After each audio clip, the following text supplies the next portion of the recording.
For everyone, there's a taste of food or a smell of cooking that zooms you right back to childhood. It's just like my mum's cake. I'm Brian Turner. It reminds me of someone I used to know at school. And I'm going to stir up the food memories of some much-loved celebrities. Oh, look at that. Going back to their early days before they were famous. Oh, my gosh. With recollections of Sunday roasts and school dinners. It's time for something to eat. Brilliant. And celebrating food their home regions are proud of. Which way would you like to go? This way. I'll recreate a nostalgic family favourite. You can't beat a crumble. And a tribute dish that puts my guest's life on a plate. Magic. Magic. Today, television presenter Diane Louise Jordan returns to her childhood home in Hertfordshire. There are surprises at her old school. How are you? Oh, I'm a bit shell-shocked. And memories of the neighbourhood that meant so much to her family. This area and that house, I'd say it saved our lives. And I'll be cooking dishes for her with local produce. This is it. That'll be a real taste of childhood. I'd like to share it with you, but I'm not going to. It's gorgeous.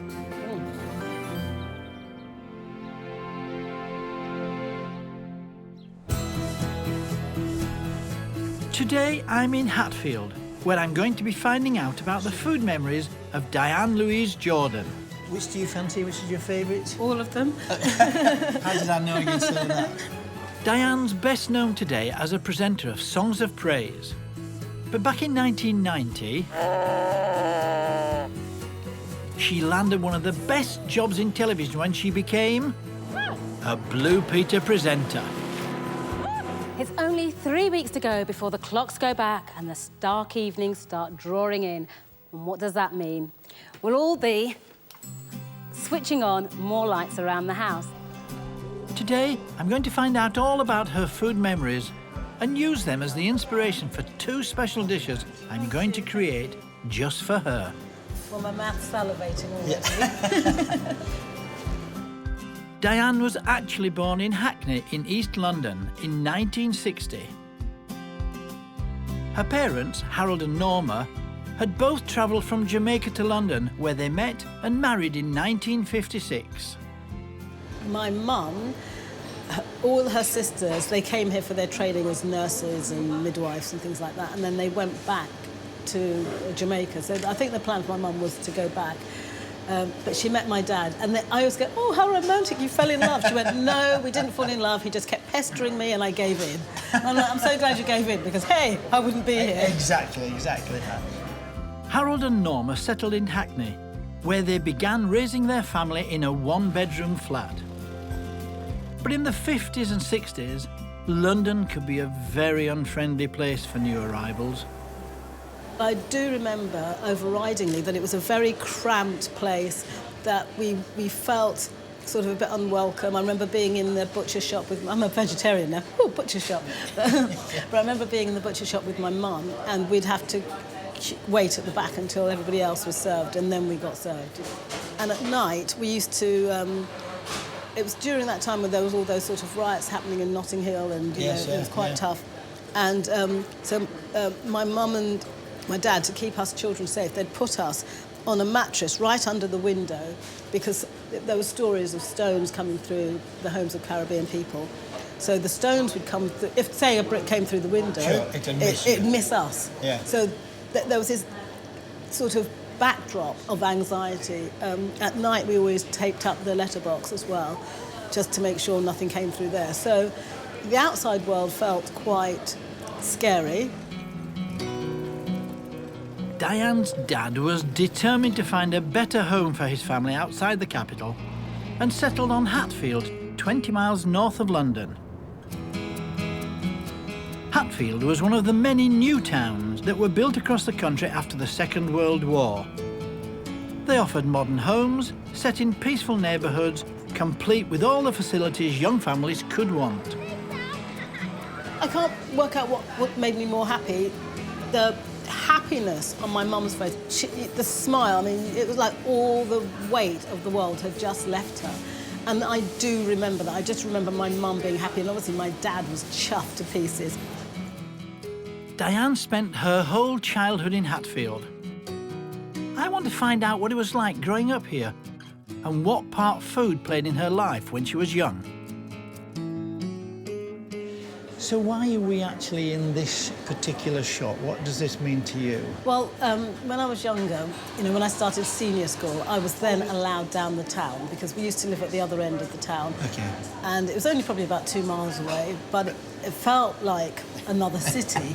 So to go down the town was a really big thing. Grown up. Yeah, especially on a Saturday morning. But we always used to pop into Simmons Bakery. Right. And buy a nice bun. But I used to have this thing of, if I bought something sweet, I felt that I always had to have something, a piece of fruit. We hardly ever had sweet things when we were at home anyway. Right. Mostly to do with the fact that we couldn't afford it. So a nice bun was a treat, and it felt like it was more like a pudding. So I'd buy my little green, shiny apple, and me and my mates would sit on a wall just opposite the bakery, just through there, actually. And I'd munch my apple and have my nice bun. The cafe we're in, a place that was so important to Diane as a child, is a bit of a Hertfordshire institution. It's part of a local chain which was founded here nearly 200 years ago. The current bakery has been on the same site since 1945. Back then, everything was done by hand. But now this bit of kit can turn out 8,000 rolls an hour. But the old skills aren't dying out just yet. At the moment, I'm making multi-grain sour loaves, which we produce around 150 a day and 300 on a weekend. And then this is what the finished loaves looks like once it's been baked off. I think the old days we used to do it like this, but then there's not many people that can hand mould. Better than you, Paul Hollywood. Without a doubt, the runaway favourite produced by this bakery is... the donut! Our donuts, sticky with sugar or icing, full of raspberry jam, or custard if you're a bit weird. I can't think of anyone who doesn't love a donut. After a day of making them, it's not something I really want to eat. OK then, I can't think of anyone who doesn't like them, apart from Paul here. We're just waiting for the donuts to fry. They take 1 minute, 10 seconds each side. At the moment, they're very popular. We make 1 million donuts a year. If you think that's a lot, in this country we get through 200 donuts, cakes and pastries each, every year. That adds up to an annual UK total of over 12 billion. So in thousands of bakeries up and down the country, we're all making memories of our favourites, just like Diane and her iced buns. We sell about 900 a day. Other items, fashionable items come in and go, but iced buns are still very popular. Public still demand them. Oh, at long last, here come the buns. Thank you. Yeah. That's fabulous. I want to eat one now. I can't even wait. You go for it, dear lady. That is heaven. That is heaven. Does that brings remind you back, how it used to be? that brings back so... It's sort of better. You know when you really love something and then you eat it again years later, it's a bit of a disappointment, isn't it? This is perfect. Although the bakeries were full of lovely treats when Diane was a child, one thing was missing in Hatfield. None of the shops sold the ingredients Diane's mum needed for her home cooking. So my mum, she's a brilliant Caribbean cook. Really, all her food was delicious. Her English cooking was, she's not alive now, so I can say it, abysmal. Oh, dear. But she thought she was a great cook. I love you, Mum. As they couldn't get the ingredients in Hatfield, Diane's mum and dad would make regular trips to the famous Ridley Road Market back in Hackney to stock up on essentials. Do you know what? When my mum used to cook here, Yeah. I used to feel a little bit embarrassed. It's like, stop cooking that Jamaican food. We live in England now. I mean, I really like rice and peas, and that's about all she ended up doing in the end. And sometimes we'd have fried dumplings, and, you know, our Sunday breakfasts were delicious, but they were a bit different. When I went to Jamaica and I realised everybody was doing that, so there was fried dumpling, boiled dumplings and soup, just like my mum did it. You could get fresh callaloo, you know, you could get mangoes off the tree in my granddad's garden. Yeah, it was just, it all opened up, and I realised why my mum and my dad still really, because I was thinking, why do you go to so much effort to go to Ridley Road? There's food in Hatfield. And then I started getting it. It's just these sorts of memories that are going to inspire the dish I'll be making for Diane later. So it's going to be a bit of a challenge for me. I've got to create something that reminds you of your childhood, that reminds you of the Caribbean, that we can purchase in this part of the world, that a vegetarian eats. You know, I really feel sorry for you, but I don't know how you're going to do it. We'll give it a go. You know, back to my bun. While I'm thinking about recipes, we're heading off to our next stop, Diane's first school. Back then, it was called Bishop Wood's Infants. It's now part of the de Havilland School. Wow. So what do you think, yeah? It's freaking me out a little bit. Really? Yeah, because it sort of feels familiar, but it's bigger. Were these buildings here? I'm not sure, because they look a bit new. They look new, don't they? Yeah. That bit there with the chimneys, that looks like where the kitchen was, which I think served both the primary school and the infant school. So did you like school meals? I love school dinners. Really? Yeah, I was one of those weird people. You know when you meet adults and they talk about their school dinners, they always give it a thumbs down, and I just didn't get that, because for me, school dinners were the best. I used to really look forward to coming into our little dining room, and we'd have tables with, I think, maybe 6 or 8 children around each table, and some of the people at the head of the table had to be the food monitor. Yeah, I remember that. That's right. And my favourite pudding, I used to love everything with custard, but my best, and this school was it's the only place where it's been done perfectly, is chocolate pudding and chocolate custard. And I don't know, all these this little warning to you, Brian, all these fancy restaurants and all these fancy chefs, they do chocolate pudding and chocolate custard, but they do chocolate sauce, and they don't put enough on, and no, we want chocolate pudding, and I should start a campaign, shouldn't I? Well, you'd be pleased to hear it in my thinking already that chocolate pudding and chocolate sauce do not exist. No! No! Sorry, you've had enough of that in your lifetime. I really, you know what, I'm now going to be disappointed. How many years since you've been in there? Since 1964. That's a long time. It is quite a while, you're quite right. I really hope you enjoyed it in there. It'll be a fantastic experience. Meanwhile, I'm going to nip over there and I'm going to try and find a dish to put together that sort of reflects your early days, the past, perhaps the Caribbean influence, food that you'll enjoy, but not chocolate pudding. You're going to enjoy that in there. No chocolate pudding. How can you not have chocolate pudding?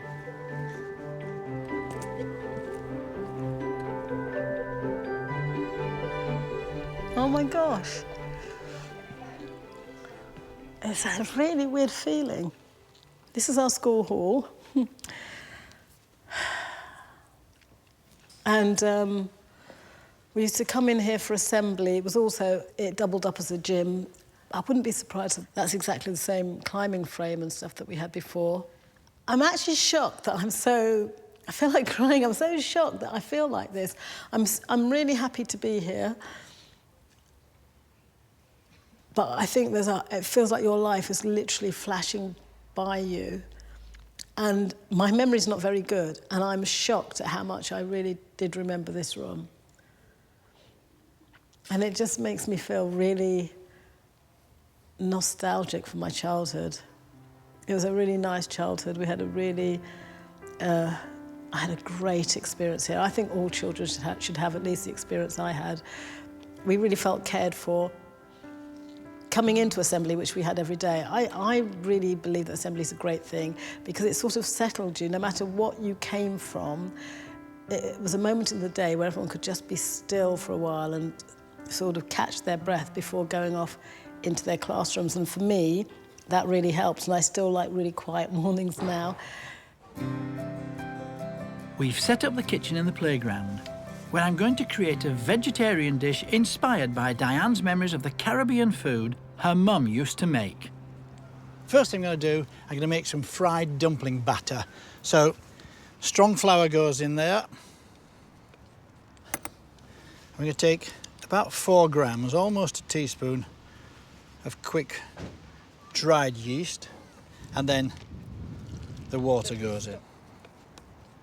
This wants to be like a soft dough, a stiff batter,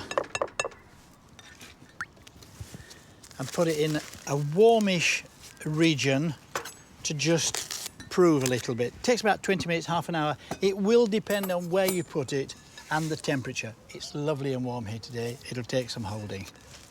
Next, I'm going to make a little vegetable stew. First, I need some chopped shallots, which I'm going to fry with some fresh corn.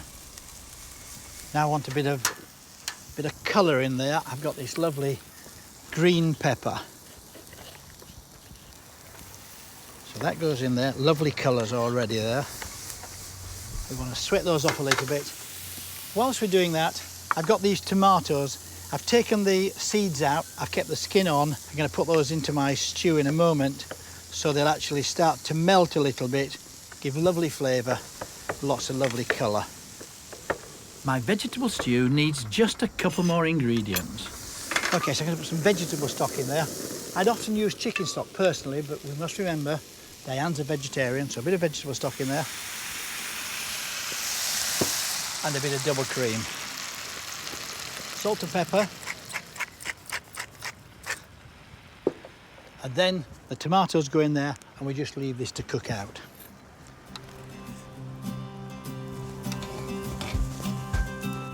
Inside the school, Diane's still getting her bearings. Ah, that leads through to the junior school. I've got to have a quick look. I'm sorry, I've just got to have a peep. Yeah, look. It's the same room, but bigger. Yeah, I remember this. Oh my gosh, I think I've just seen somebody I know. Oh, Julie. How are you? Oh, I'm a bit shell-shocked, to tell you the honest truth. I was trying to work out. We both went to this school, but you went to school with my brother, didn't you? Yes, your Roger. brother. Yeah, Roger. Yeah. So you're a couple of years younger. Yeah. I mean, it's really changed. I know. When you come, there used to be a hatch here. There was infants this side and juniors that side. There was 2 dining rooms. Right. Because that's why I got confused. Because Yeah, when I they came changed out of all the this. hall, so when we were in the infant school, were there steps coming up there or something? They didn't have the lift. Yeah. They didn't. And this was the dining room. That was the dining room. That's right. That's why I got completely And there was confused. wooden steps. If you remember right, there was wooden steps that you went down into the hall. Yes. That makes very, sense. very different. So, right, so this is where the infant's dining room would have been, all of this. That's it, yeah. OK. Now I get where we are in the school. Yeah. But, why are you here anyway? What do you do I'm the here? cook. I've been a cook here 20 years. I just got my long service award. Wow, you've been 20 years. So you left and then came straight back? No. I left. I worked. Yeah. When I had children, I come back here because I Yeah. wanted a school job. So I'm the cook. Well, I'm so glad you're here because you've really lovely to helped see bring you. back these memories. Oh, Julia, listen, I'll let you go back to work and thank you so okay. much. Find your classroom. I am going off to find it Up now. that way. Up through that door. Not that's caretaker's office. That one. Oh yeah, and then I can go down. Go round, can I? so, yeah, All that right. hasn't changed a lot. All right. Okay, then. Okay. Thank Good you. luck. Thank you. Bye. Bye. Outside, while my stew's cooking, I'm going to make a simple red pepper sauce, starting with an onion and a large red pepper, chopped finely and fried in butter. I'm going to cook them really soft. I've got a little bit of dry sherry here. It just gives it a different flavour. So what I really want to do, I'll make this quite spicy. So I've got some wonderful Tabasco sauce here. So we very carefully measure that, as little or as much as you like. Don't know what Diane wants, so we make it quite spicy. There we go. I've got my vegetable stock. Just put that in there. Just a tad of cream.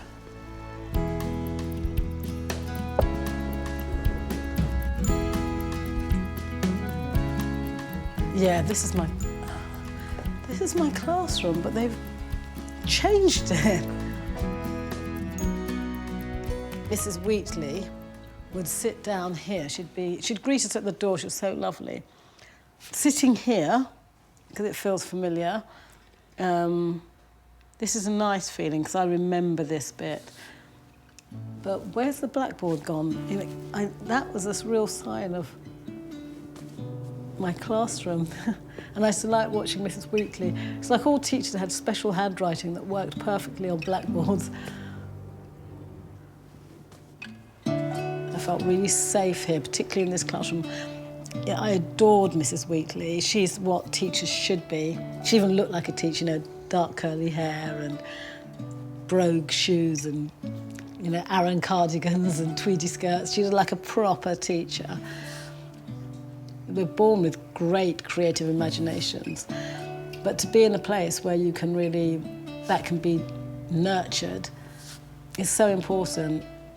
And so I am sitting here, it is a little bit different, but I am so grateful that this room existed because I just feel that I had a really great start in life.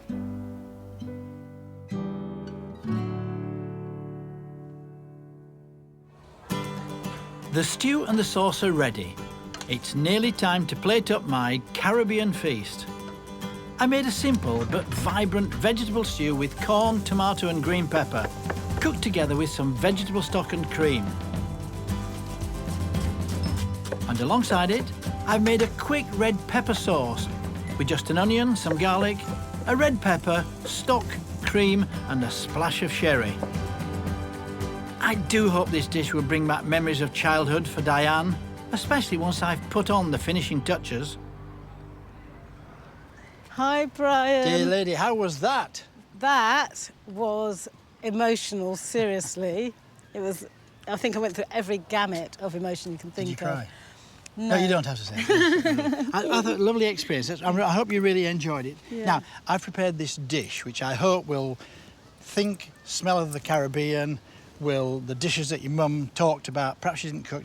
And because you're a vegetarian, I've done a little vegetable stew over here. So I've got green peppers, tomatoes, onions, but I've also done, and this will be a real test with this, these hopefully are going to become fried dumplings with a Caribbean recipe that I sought. So we'll just put those, let's see if we can get these just... Oh, you're making little tiny ones, how cute. Yeah, well, you're tiny and you're cute, so it's just really all the right things. They look fantastic to me. And it's all good fun, is doing these. Just have to be careful, of course, it's hot fat. Keep our eye on those.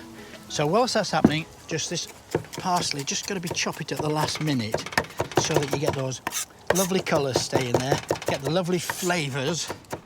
I love watching a chef work. Yeah, so do I. I can do that, it takes me about 3 days. Right, I think we're just about ready there. So I'm just going to take those out, just put those there to drain. They're nice and light, I have to say. They're lighter than I thought they would be. I'm going to take the chopped parsley, I'm going to put it into my stew. Yeah. And it goes over there. Give us a spoon. So look, I'll just stir that in there. So there's all those lovely vegetables.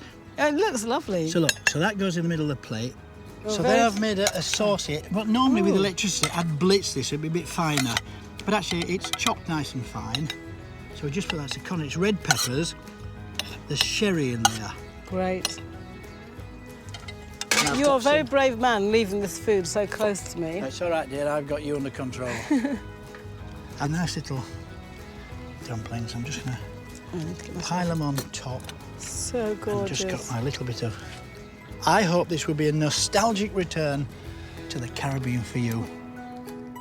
This is a dish I'm hoping is packed full of memories for Diane, inspired by the stories of the food of her childhood. It's a colourful, spicy vegetable stew topped with dumplings that should remind her of the ones that her mum used to make. I'm going to try these dumplings first, but do you know, I am actually going to try a little bit of everything because I can't wait. Good girl.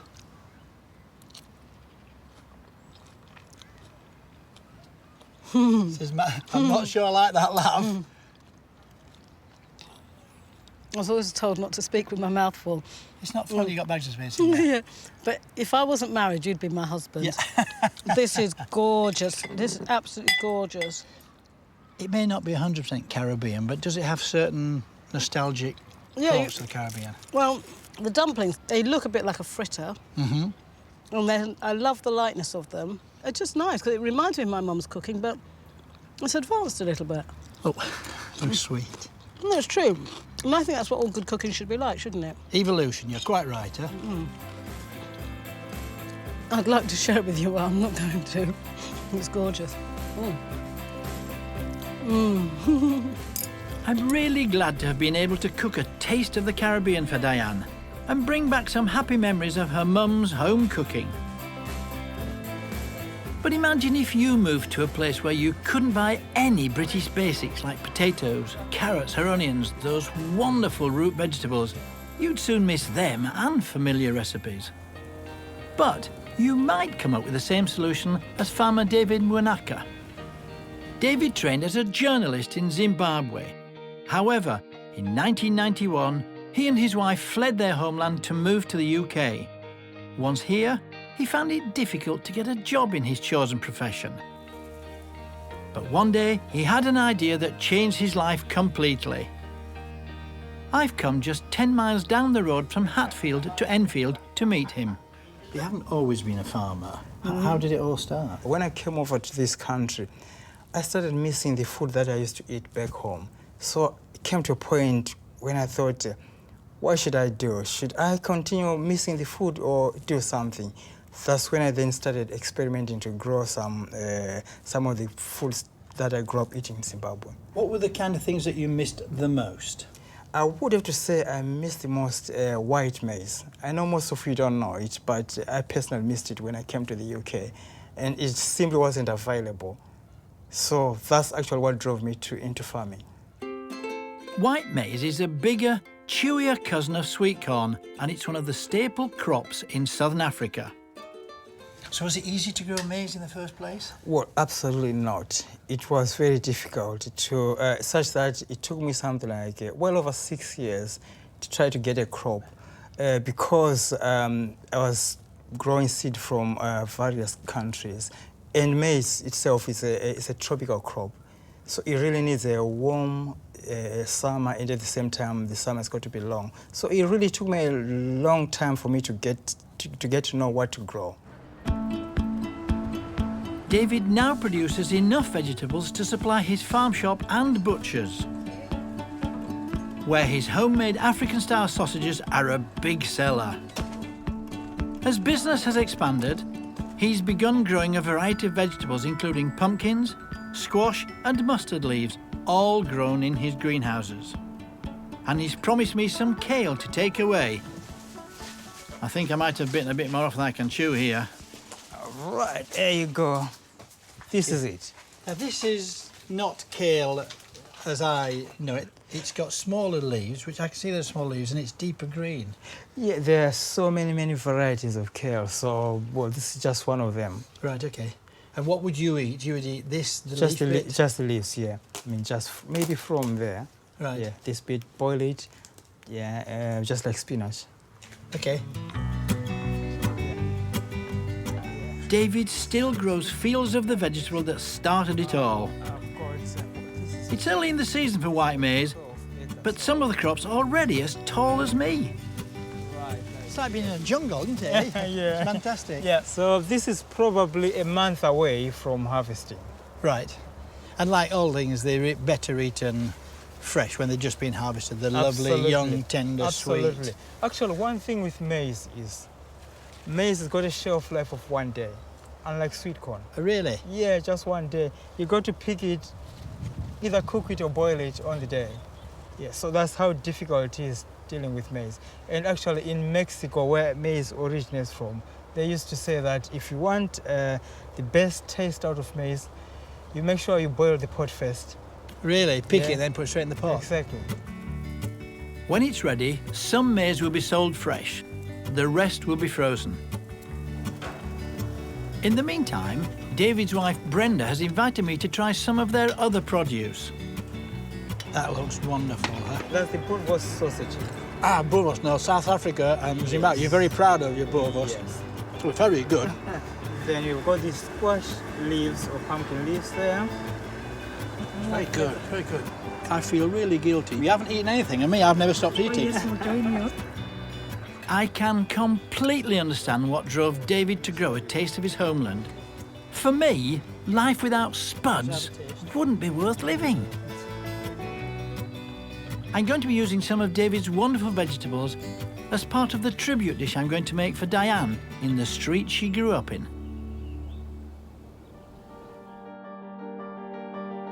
Diane's beloved father lived in the family home until his death in 2011.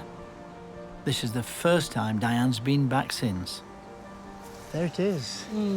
How do you feel? Now, Speechless. no, this is just probably the hardest one, really, because That was your home. That was the place you Yeah. came to from Hackney. yeah, it's so weird because we essentially lived here all our lives. This was the family home. It looks so different. It's grey. Was it a different colour before? It was white, and the windows were different. But it feels absolutely weird to be standing here and not just walking in the side door.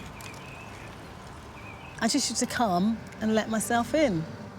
And now I'm standing here, and it's a grey house, you know, it's a white house. I know it sounds silly, but I believe it's a young family who've just moved in. We were really young when we moved there. Right. And this house, believe it or not, was a blessing to us. Sure. It wasn't just the house. The whole neighbourhood has left its mark. It was more magical when we first moved. Obviously, everything was brand new. Yeah. There were never cars. There's cars all the way. Yeah. It's very busy now. Yeah, I've got photos of when we used to play out the front here, and maximum 2 cars you'd see along this road. So it was really safe to play out here. And we used to play literally on this green. We used to play rounders. And we used to have such fun. Did you get a sense of community after a while? Definitely. Everybody knew everybody. I think a lot of that, what happens to you as a young person, so is about the person you become as an adult. And the house has changed a lot. But this area and that house, I'd say it saved our lives. Fantastic. Yeah. So I'm going to cook a dish now just for you. I really hope you enjoy it. But in the meantime, why don't you just have a walk around the area, see who you can see and what you can see. OK, I'm looking forward to that food already. My tribute dish for Diane is inspired by what I found out about her today. It's going to be vegetarian, it's going to incorporate the ingredients I picked up on David's farm, and it's going to have my own Caribbean twist. To start with, I'm going to need a halved butternut squash. Don't throw the seeds away, we can use those. Lovely, OK, so put those into a bowl here. We'll treat those later, but look at those lovely pumpkin seeds. So, salt and pepper. Nice gentle flavour of butternut squash. You want to give them some flavour. So I've got this thyme over here. So we're just going to sprinkle that over the top, give it a real bit of flavour, and then a bit of rapeseed oil. And we just put those to roast in the oven, 180 degrees, 200 degrees, probably take about 20 minutes, half an hour. They don't need to be fully cooked, but almost. While the squash is cooking, Diane's exploring some of her old haunts. So we came to Hatfield not too long after this new development had been established. And there was a real sense of excitement and there was a real pride in being part of this new community. And if you notice, the church over there, it's in the shape of a sail. In those days, everybody went to church. And so they wanted to sort of declare that as the centre of community. And they created, if I've got this right, but they purposely created it in a sort of ship's sail shape to sort of give it a sense of adventure and exploring the new. When they were built, the new towns were designed to be family-friendly with facilities for everyone. What used to happen was that, you know, the mums would take their kids to school in the pushchairs and prams. There were nobody drove to school in those days. and then they'd come up here to get the food shopping for the day. And I think the laundrette was always there, but the charity shop was the greengrocers.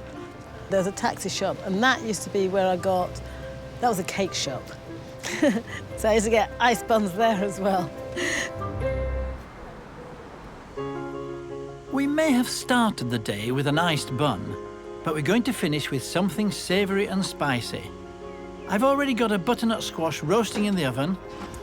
Once it's cooked, I'm going to stuff it with a mix of rice and kidney beans. This is a staple dish in the Caribbean where it's known as rice and peas. Put some oil in there to start to heat up. First, I'll need half an onion and a diced courgette. I'm going to add one of the new ingredients I've just discovered, white maize. Nice and chewy, not as sweet as sweet corn, but actually works well. So I'm going to put that in there. Oopsie daisy. Like popcorn, it started jumping out then. Next, a can of tomatoes. Tin tomatoes work well on lots of these stews and sauces and helps it to cook. And finally, I'm going to put some okra in there. I know it's very much loved in the Caribbean. I'm going to put it in there and then keep the little bits. And put that in there. A bit of salt and pepper. And now I'm going to add my rice and peas. But that's looking quite good, is that? Diane's bumped into an old friend of the family. It's Jenny. Do you remember, I don't know if you remember, but when we were young, all the kids, we used to come and play rounders on this bit of green. We're still getting that. Oh, kids still doing it? Yeah, it's football now, you know. Rounders was better. Do you think it's changed around here quite a lot? Oh, yes. You know, I don't go out awful lot now. Yeah. But no, on the whole, it's not bad. You know, in the olden days, though, we never had all these cars down here, did we? So it was like, it was safe to play out here. It was, yeah, it was, yeah. Now the butternut squash is tender, I'm going to stuff it with my rice and peas mixture. And the nice thing about this, there's plenty of it, so you can actually serve some separate if you like, but just to make it, I think this looks really pretty and it's really tasty, is this. Let's put that in the oven now again, just to finish cooking the squash, but also to just keep sure that the filling is nice and cooked through, bags of flavour in there.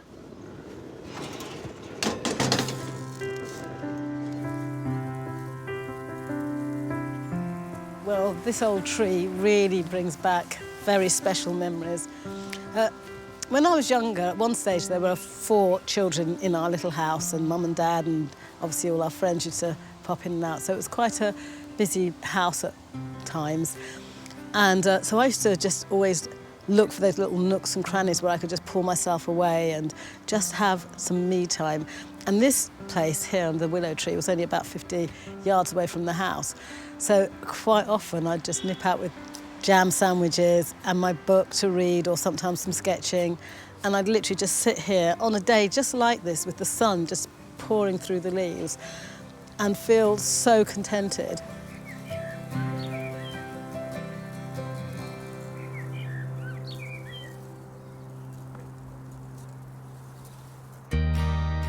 While Diane's reflecting on her memories, back in the kitchen, I've been inspired by stories of her childhood to create a special dish that I hope she's going to love. So far, I've roasted a halved butternut squash, and I've stuffed it with my version of rice and peas, packed full of delicious veggies like white maize, okra and tomatoes. I do hope Diane approves of my twist on her food heritage. Hello, my darling. Hello, sweetheart. How was it? I've had a great look around. Really? So much has changed, it's weird. And now I've built up an appetite. So what have you got for me? Well, what I've managed to find is some kale, which is sort of Caribbean style of kale. Okay. Unlike the kale that we have here, the curly kale. I love curly kale. Lovely. Okay, so this is, and what we've done with this is we've taken the stalks out. Yeah. Of this, roll it up like a cigar. Oh, wow. Cut into thin slices, Yeah. put it into boiling water, and then take it out in cold water. It's there. Can I taste? You can, but it's not ready yet because I'm going to finish it off. But that's the first bit of the job that you need to do.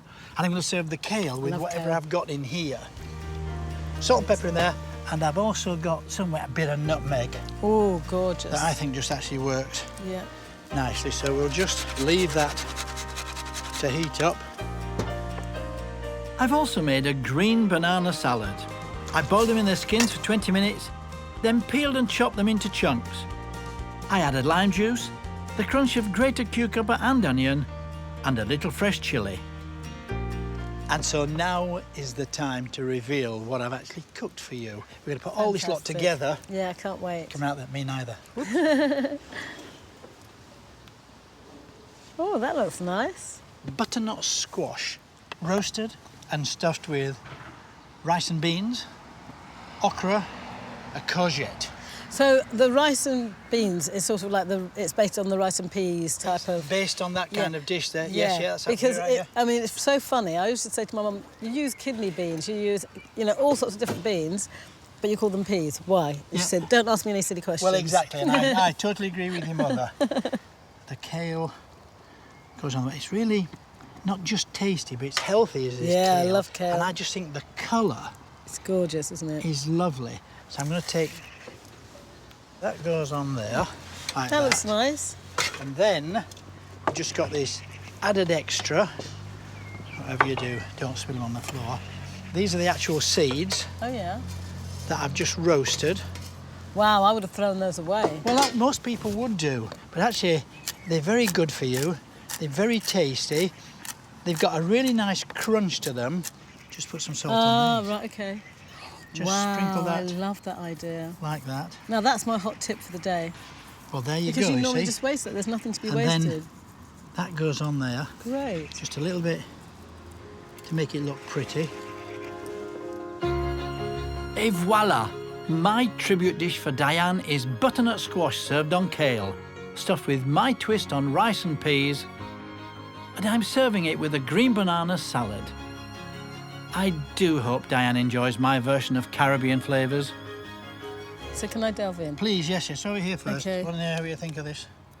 Let me just try the rice.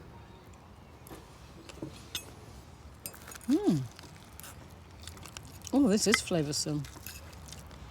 That butternut squash. Roasting it just makes it so much more flavour, I think. I'm not a Caribbean cook. I don't really know much about Caribbean cookery, but I've listened to different people. I've read cookery books. I've listened to what you've had to say, and so it's inspired by the Caribbean. If you close your eyes when you're eating this, I can see long white beaches, turquoise blue skies, deep blue. Oh my goodness me! Should we go now? Take our food. Let's get our passports. This is so delicious. Have you had a good day today? I've had a great day. This is where I grew up. This is the place that formed me.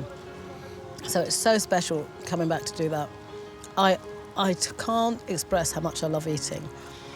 And to have someone of your calibre cooking me such beautiful food all day, like I've gone to heaven and died. You're Thank very you. kind. Seriously. I'm glad you've enjoyed it. I've loved it. I've loved it. Thank you so much. You're an absolute star. Thank you. I would like to talk more, but I'm busy. Indeed, yes. Let's do it again.